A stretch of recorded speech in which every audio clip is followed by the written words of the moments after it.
di lingkungan yang mayoritas memang muslim. Nggak ada di sini mayoritas ini kan, Kristennya. Coba lah Bu, kita saling menghargai.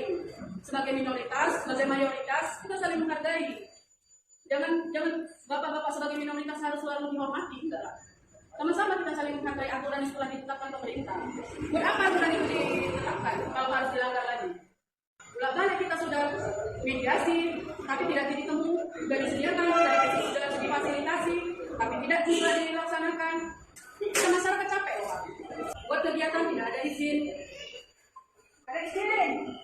Tolong, terutama umat Kristen yang sering dibubarin, ini tolong simak. Bab 1 pasal 3 berbunyi, rumah ibadat adalah bangunan yang punya ciri-ciri khusus yang dipergunakan untuk ibadah, kecuali tempat ibadah keluarga. Rumah ibadat keluarga itu tidak perlu pakai izin. Apa yang dimaksud rumah ibadat keluarga? Yang dimaksud rumah ibadat keluarga, kalau di Islam itu namanya musola, kalau di Kristen itu namanya rumah doa. Ya, jadi untuk kita umat Islam, kalau kita mau bikin musola di rumah atau bikin musola di ruko, perlu pakai izin nggak? Tidak perlu. Tidak perlu pakai izin. Begitu juga orang Kristen. Orang Kristen mau bikin rumah doa di rumah atau di ruko itu tidak perlu minta izin. Nah ini penting sekali buat umat Kristen tahu. Jadi supaya jelas, kalian ibadah di rumah, kalian ibadah di ruko tidak perlu minta izin. Itu menurut SKB 2 Menteri. Ya.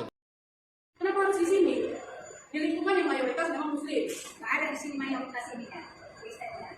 Coba lah Bu, kita saling menghargai. Sebagai minoritas, sebagai mayoritas, kita saling menghargai. Jangan bapak-bapak sebagai minoritas harus selalu dihormati, enggak. Ya, itulah kira-kira video takutnya seorang ibu-ibu kalau sampai ada orang Kristen yang beribadah, minta dihargai, padahal orang juga lagi doa apa, mungkin tiba-tiba sudah datang mau bubarin apa-apaan. Takut banget gitu loh. Takut banget kalau ada orang Kristen mau ibadah. Ya. Terima kasih Permadi sudah up ini video, tapi minta tolong supaya diurus lah yang begini-begini. Katanya mediasi, udah sering mediasi tapi nggak ada titik temu. Bagaimana mau titik temu? Orang mau doa makan aja bubarin. Contohnya, saya beli soto kemudian saya berdoa, Tuhan tolong berkati kami mau makan soto, kiranya kami boleh sehat-sehat lewat soto ini. Tiba-tiba dia datang ngamuk-ngamuk contohnya. Gak boleh beribadah di sini, harus izin. Apa-apaan doa makan minta izin? Iya nggak? Emangnya ada kalian mau ibadah di pinggir jalan minta izin? Mau doa di kafe minta izin? Ada. Katanya menghargai pemerintah.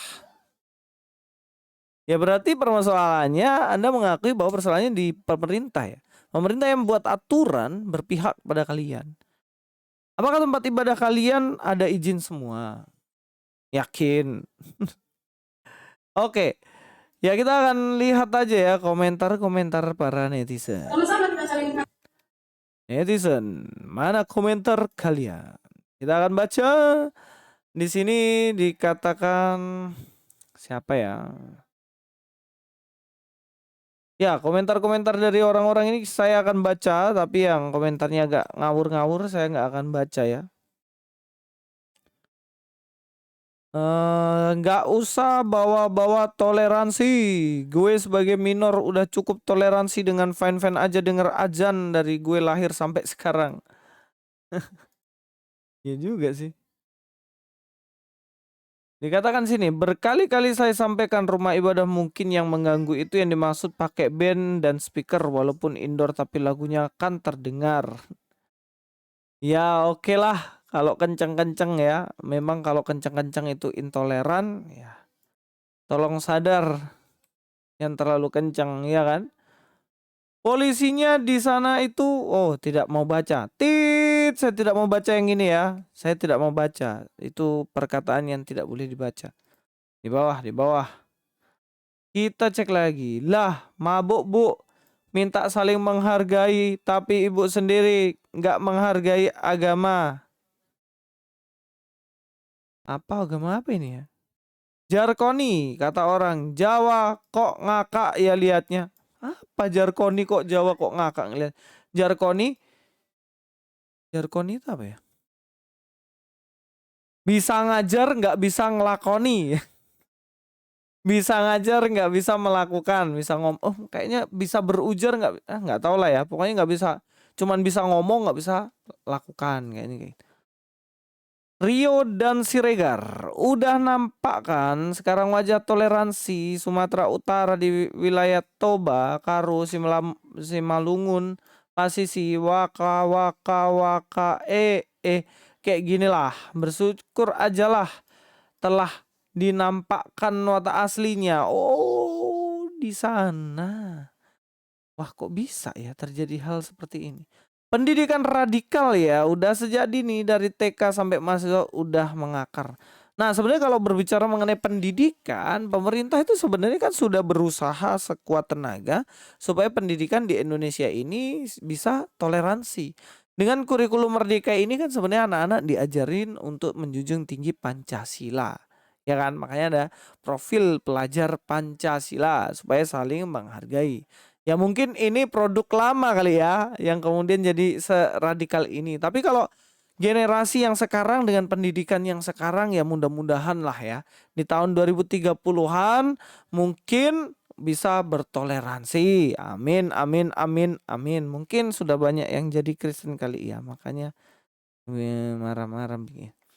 Ibu, bumi diciptakan buat jadi milik bersama, apapun agama dan kepercayaannya. Kalau mau menangan sendiri, mendingan sono ibu beli planet sendiri, jauh-jauh dari bumi.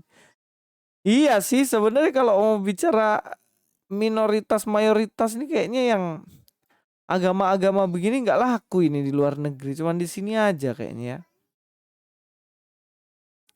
Bunda Harel, ibu itu harusnya ngomong sama diri sendiri, bawa kaca besar-besar, lepas tuh jilbab bu, ngotorin aja hati jahat gitu. Ya juga sih. Apa ya? Itu polisi diam-diam wae, yang adil dong Pak polisi, yang gaduh-gaduh serasa dia itu Tuhan mengatur orang untuk tidak boleh ibadah.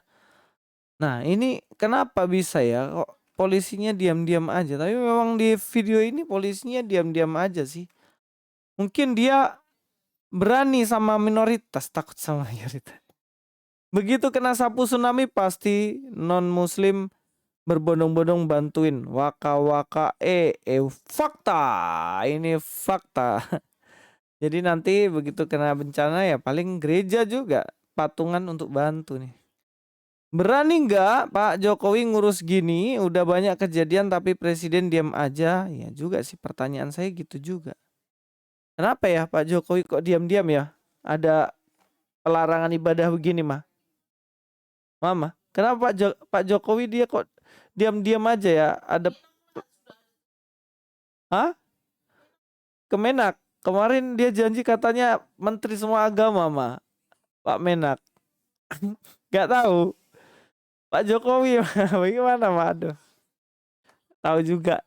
Oke, di sini dibilang teorinya harusnya berani tegas, tapi prakteknya melempem. Ya mungkin itu oknum-oknum itu ya oknum. Masa yang beginian jadi urusan presiden? Iya juga ya.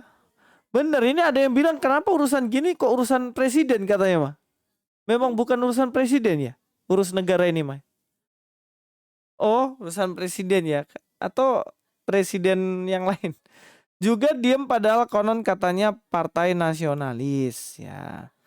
Akibat tidak tegas dengan kaum intoleran nih Pak. Ya kayaknya harus tegas sih memang. Jangan berharap sama mereka karena ibu itu golongan mereka. Entahlah, semoga bukan dipelihara dengan pembiaran tanpa ketegasan yang jelas. Biasanya maaf, konferensi pers. Tapi besok terjadi lagi dengan pelaku baru. Ya, itu fakta. Apa yang telah kita bicarakan hari ini. Nggak kelihatan ternyata. Nah, ini dia. Itu adalah fakta-fakta dari netizen semuanya. Dan memang sangat disayangkan hal-hal demikian ini terjadi dan terjadi lagi. Kisah yang lama kembali terjadi, ya kan? Ya mudah-mudahan kita doakan aja. Kalau ini sih saya memandangnya sebagai suatu hal yang positif. Mungkin sekarang sudah banyak yang berbondong-bondong percaya Yesus mungkin ya. Akhirnya begitulah kira-kira responnya. Mungkin saja itu pendapat pribadi. Sampai ketemu di video selanjutnya ya. Luis Prasetyo sini. God be with you all.